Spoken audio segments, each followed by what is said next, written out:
poids lourd Ndiol bu Sana Ndiol bu Sana Papa Ngane Sossokh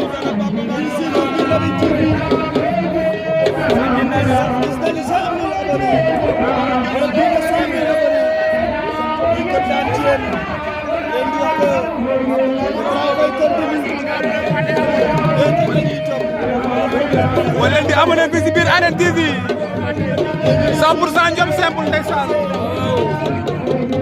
la Général TV seen bu mag bi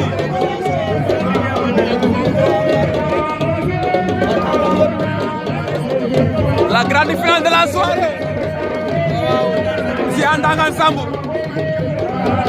Papa Ngane Sossokh Fas la Joola Papa Diop doomu Baye Ousmane Diop la ngeen am tey. Gis nga. Saliou daa ñëw ba ci lamb ji siisu ndeysaan.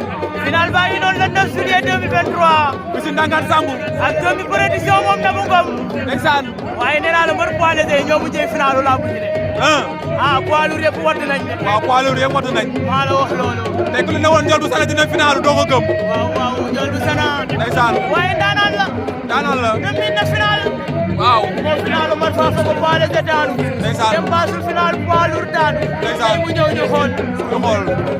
en tout cas ñaari ndaanaan la ñaari phénomène la. maa la wax loolu. su nekk mën ngaa trompé sa morom. waaw ñaari ndaanaan la.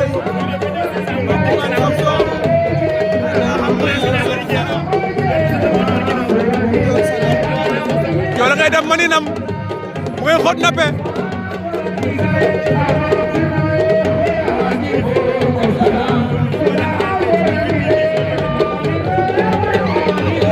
attention Ndiol jël na ko Papa Ngane ngay samp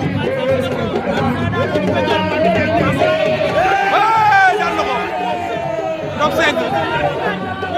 5 amatina kon